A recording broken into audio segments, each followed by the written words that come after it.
ఎప్పుడు కూడా ఆ చేసే మన పని మన కేసు మన జరుగుతుంది. మన మాట చట్టం చట్టం మనం ఉంది. ఎప్పుడన్నా ఒక మాట మాట్లాడామనుకోండి, అది ఖచ్చితంగా రికార్డులో ఉండిపోద్ది. అది ఎవరు మాట్లాడినప్పటికీ కూడా. Yes. పవన్ కళ్యాణ్ Yes. గారు హెచ్చరించింది చాలా ఎక్కువగా వార్నింగ్లు ఇచ్చింది ద్వారంపూడి చంద్రశేఖర్ రెడ్డి గారి మీదే. అవునా? ఎన్నికల ముందు కూడా గొడ్డలు ఇప్పిస్తానన్నారు, రోడ్ల మీద పరిగెట్టిస్తానన్నారు, డిటి నాయక్ మీ తాతకి చేశాడు, భీమలా నాయక్ నేను చేస్తానన్నారు, వేల కోట్ల రూపాయలు విదేశాలకి వెళ్ళిపోతున్నదన్నారు రైస్ రూపంలోని, రైస్ రెడ్డి అని అన్నాడు, ఆయన ఏదో గోండా అన్నారు, రౌడీ అన్నారు, ఇన్ని మాటలు అన్నారు. అధికారంలోకి వచ్చిన వెంటనే నీ ఎంపైర్ని కూలుస్తాము అన్నారు. అదేవిధంగా ఆయన అక్కడికి వెళ్ళారు. వాళ్ళు నిజంగా ఏదో జరిగిపోయిందేమో, చాలా తప్పులు ఉన్నాయేమో అనుకున్నారు. ఇప్పుడు ఆయన ఏం పీక్తే పీక్కోండి, నన్ను ఎవడో ఏం పీకలేడు అని చెప్పి ఆయన హ్యాపీగా తిరుగుతున్నాడట. లేదు లేదు సార్, అలా అలా ఏం అనలేదు సార్. ఆయన అన్నది ఏంటంటే, నేను ఈ రైస్ బిజినెస్ ఇప్పుడు మానేసి టైం వచ్చినప్పుడు కాదండి వెంకటేష్ గారు, పబ్లిక్గా ఇలాంటివి మాట్లాడరు. మాకు వచ్చే ఇన్ఫర్మేషన్ ఉంటాయి కదా, రిపోర్ట్లు వీళ్ళు వాళ్ళు చిట్చాటుగా మాట్లాడుకున్నప్పుడు నన్ను ఎవడో ఏం పీకలేడు లేవా, అన్ని అయిపోయినాయి, ఆల్రెడీ సెట్ అయిపోయి అంటున్నారట. ఇప్పుడు వాళ్ళకి ఆ భాష వచ్చేమి కాదు కానీ వాళ్ళకి అలవాటైన భాష పీక్కోటాలు చీక్కోటాలు అనేది వాళ్ళకి అలవాటైన భాష కాబట్టి దాని గురించి పెద్ద కాదు. కానీ ఏ టైంకి ఏం జరగాలనేది జరుగుతుంది. మనం తొందరపడితే అవ్వదు కదా, ప్రతి టైంకి అవుతుంది. ఇప్పుడు వాళ్ళు కూడా గేటు దాటినవని అన్నట్టు దగ్గర నుంచి మొదలు పెడితే రకరకాల భాషలు ఎన్ని మాట్లాడారు పవన్ కళ్యాణ్ గురించి మాట్లాడినప్పుడు ఆ కాంటెక్స్ట్ లో ఏంటంటే ఈ రాజకీయ నాయకులు ఆ ఫ్లో లో ఆ కాంటెక్స్ట్ లో వస్తాయి. వచ్చిందాన్ని ప్రతిదాన్ని మనం ప్రతి మాట అవి తెరదు. కానీ ఒకటి చెప్తున్నా, ఏదైతే అక్కడ దూరంపూడి గారి అడ్డాలాగా కాకినాడలో జరిగిన ప్రాంతం ఉందో అవన్నీ జరుగుతాయి. మీరు రానున్న రోజుల్లో చూస్తారు. ఏ ఒక్కటి కూడా జరిగినటువంటి అక్రమాలని మేము వదిలిపెట్టే ప్రసక్తి లేదు. అది ఇందాక చెప్పాను మీకు, 1 year అయిందండి.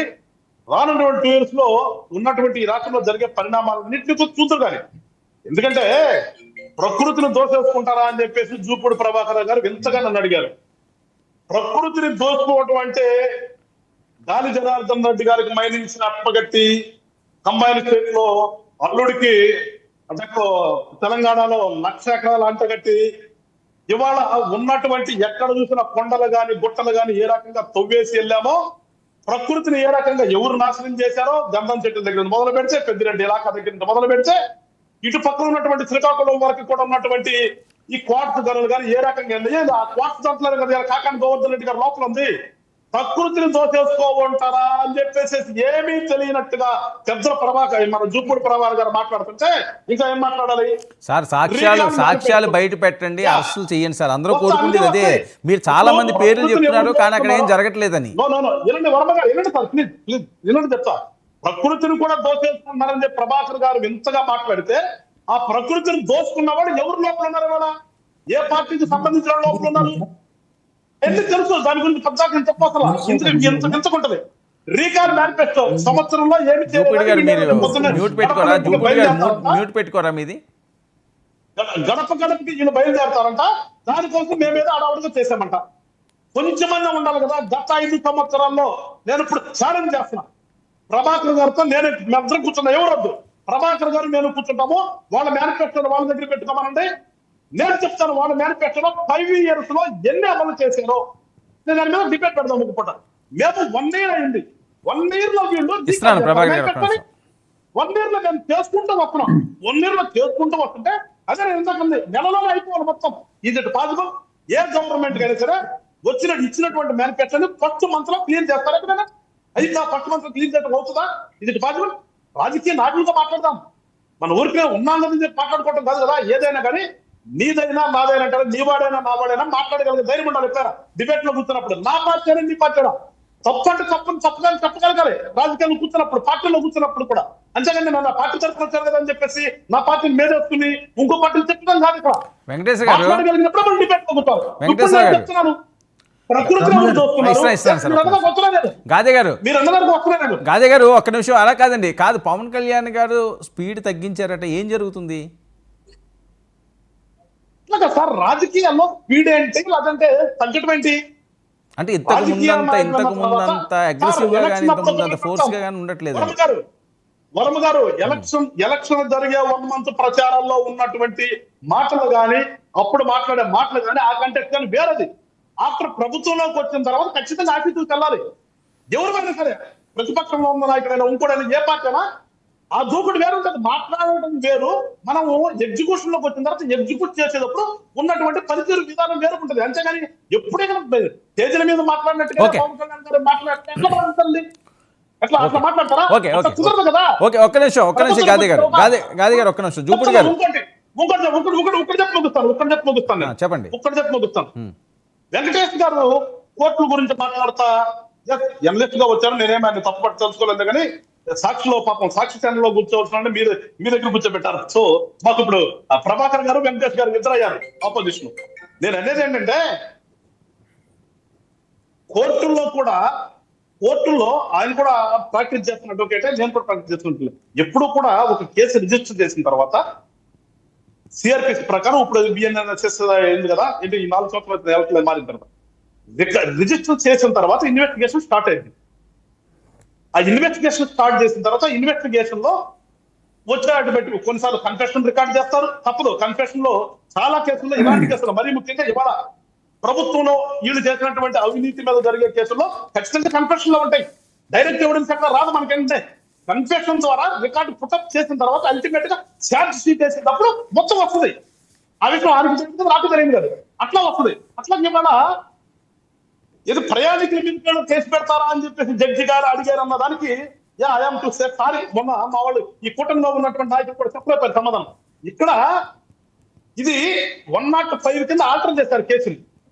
అంటే ఇంత ముందైతే 304B(2) కింద ఉండేది, ఇప్పుడు collector home side amount murder అనేది తీసుకొచ్చారు. ఏంటది? ఒక యాక్ట్ జరుగుతుంటే ఆ జరిగే దాని వల్ల అవతల వాడికి ప్రాణాలు కోల్పోయేటటువంటి అవకాశం ఉన్నది అని యువతల మనిషికి తెలిసి కూడా ఆ యాక్ట్ చేస్తే ఆ కేసు అతని మీద ఆ సెక్షన్ అప్లై అయితే ఇక్కడ ఎందుకు అది కట్టాల్సి వచ్చిందంటే చెప్తున్నాడు. ఇక్కడ ఎందుకు కట్టాల్సి వచ్చిందంటే అసలు అక్కడ ఇచ్చిన షెడ్యూల్ లో ఇక్కడ బైపాస్ మీద ఏటుకూరు దగ్గర బైపాస్ మీద ఆయన షెడ్యూల్ లేదు. ఒకటి, అక్కడ ఆయన బండి ఆపకూడదు. ఆయన బండి ఎక్కడికి వెళ్ళాలి? సత్యనపల్లి దగ్గర గంటపాలకి వెళ్ళిన తర్వాత అక్కడ ఈయనకి రోప్ పార్టీ ఏర్పాటు చేసి అక్కడ లభిస్తాడు. కానీ ఇక్కడ క్రౌడ్ పోగు చేసి ఈయన బండిలో నుంచి లెగిసి నుంచుని బండిని మూవ్ చేస్తున్నాను. మీరు లేకపోండి ఒకటంటే ఆయన రాజకీయ చాలా సార్లు మనం డిస్కస్ చేసాం. ఒక నిమిషం టైం తీసుకోండి, సమాధానం చెప్పాలి. నేను వీళ్ళందరికీ ఎవరైతే మేము లీగల్ లిమిట్స్ అనుకున్నారో వాళ్ళందరూ సమాధానం చెప్పాలి. లీగల్ గా మేమే పెద్ద మేధాలు ఉంటున్నాం, సమాధానం చెప్తాను. నేను నాకు తెలిసిన సమాధానం చెప్తాను. ఆయన బండి ఆపి అభివాదం చేస్తే నో ప్రాబ్లం. అక్కడ ఆయన బండి ఆపకుండా బండిని మూవ్ చేస్తూ ఆయన ఎప్పుడైతే అభివాదాలు చేసి ఆ బండి కింద పడటానికి కారణమయ్యారో ఆయన వల్ల అలా చేసి పెట్టాల్సి వచ్చింది. అక్కడ ఖచ్చితంగా అప్లై తీరుతుంది. లేదని అంటే ఆ జడ్జి గారిని కామెంట్ చేస్తారంటే ఆయన జడ్జి గారి విగ్రహంగా వదిలేస్తాను. అక్కడ ఉన్నటువంటి కాంటాక్ట్ అర్థం చేసుకుని అడగాలి తప్పితే బస్సు డ్రైవర్ మీద కేసు పెట్టాలి అంటే అది వేరు, ఆ 304A వేరు, ఇక్కడ 304(2) వేరు. దానికి దీనికి చాలా తేడా ఉంది. అది అర్థం చేసుకోకుండా ఒకసారిగా పెట్టేస్తారంటే ఇక్కడ డ్రైవర్ కూడా మీద కాదు, డ్రైవర్ ఎందుకు బాధిస్తాడు? నువ్వు చెప్పడం వల్ల, నువ్వు నుంచుని బండిని తానుమని నువ్వు చెప్పడం వల్ల అక్కడ వెళ్ళింది కాబట్టి నీ మీద కూడా జూపుడి గారు రెస్పాండ్. అది కాదు, అంతే చాలా ఉంటుంది. జూపుడి గారు ఒక్క నిమిషం గాదే గారు ఒక్క నిమిషం. జూపుడి గారు రెస్పాండ్. సార్, ఇది I don't want to consume your valuable time on unnecessary affairs. మీరు అడిగిన ప్రశ్నకి నేను సమాధానం చెప్పడం కోసం ఒక ప్రయత్నం చేస్తాను. జగన్మోహన్ రెడ్డి గారి వెహికల్ మీద నాకు తెలిసి జనసేన వారు వెంకటేశ్వరరావు గారు ఇంత రాద్ధాంతం మాట్లాడాల్సిన అవసరం లేదనుకుంటున్నాను. ఎందుకంటే మీరు కూటమి ప్రభుత్వంలో అసలు ఇప్పుడు ఉన్నారా లేరా అనేది ప్రజలకు ఒక సందేహం కలుగుతోంది. బీజేపీ వాళ్ళు ఎక్కడ కనబట్టలేదు, అంతా చంద్రబాబు నాయుడు గారు లోకేష్ గారి మీద నడుస్తూ ఉంది. పవన్ కళ్యాణ్ గారు ఎలక్షన్ టైంలో కానీ లేకపోతే ప్రభుత్వం వచ్చిన బిగినింగ్లో కానీ ఒక కెటలిస్ట్ అంటే మనం ఇంటర్మీడియట్లో లేకపోతే మీరు కెమిస్ట్రీలో ల్యాబ్లో కూర్చొని ఒక కలర్ నుంచి ఇంకో కలర్ రావాలంటే ఒకదాన్ని వాడుతాం మనం, ఇంకొక దాన్ని ఎలిమెంట్ని. ఆ ఎలిమెంట్ లాగా ఒక కెటలిస్ట్గా పనికొచ్చాడు పవన్ కళ్యాణ్ గారు.